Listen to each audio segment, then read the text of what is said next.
Members of a Des Moines family say they were terrorized when Ankeny police burst into their home without knocking, and they say somebody could have been hurt or worse, killed because of it. Erin Brobeck has the story. It's new at 10. I've been so traumatized I don't sleep at night. Sally Prince is afraid to stay in her Des Moines home. She isn't afraid of burglars breaking in. She's afraid of the police.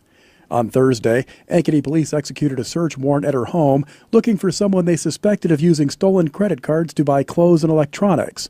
The whole search was caught on surveillance video. Ankeny police tell us they knocked first, but the video tells a different story. It shows one officer pounding on the side of the house. Seconds later, officers use a battering ram to force their way in. Prince's son, Justin Ross, was in the bathroom at the time, and he was armed with a gun that he's legally allowed to carry when an officer kicked the door. I stood up, I drew my weapon, I started to get myself together to come out the door. I heard somebody out in the main room say police, and I reholstered my weapon, I sat back down, and I put my hands in my lap. If the officer had gotten in the bathroom on the first kick, the story probably would have had a different ending. I would have been standing there with my weapon drawn, pointed at the doorway, and they probably would have shot me. This was over property purchased with a stolen credit card. It doesn't make any sense that they would go to such extremes for something that simple. Police apparently did not find any of the items they were looking for in the warrant. They did arrest two people who were staying with the family on unrelated charges. Miranda Scigliano was charged with a probation violation. Richard Adair was charged with possession of drugs with intent to deliver. The family believes the police were also trying to cover up the way they were executing the warrant by covering up and, in one case, even ripping out a security camera. You can see this officer spots the security camera in front of the house and then rips it right out.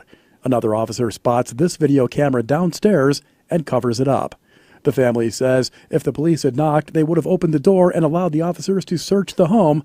Now they say they're scared the police may come back. The police are supposed to protect and serve, not make you in fear of them. And I'm totally terrified of them now.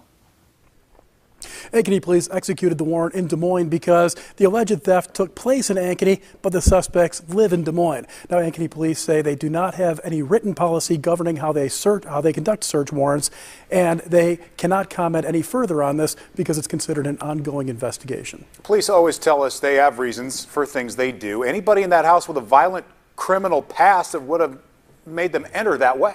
In a word, no. Two of the people had no criminal history at all. In fact, Justin Ross, the gentleman that we interviewed, was recently honorably discharged from the Army. The third person does have an arrest record, but the most serious charge that we found was for theft, and that charge was dismissed. And I got to ask, because I assume a lot of people want to know, why do they have all these cameras in the first place, Aaron? Good question. The woman who owns the house, both of her sons, we interviewed the one. She's got another son that we didn't interview.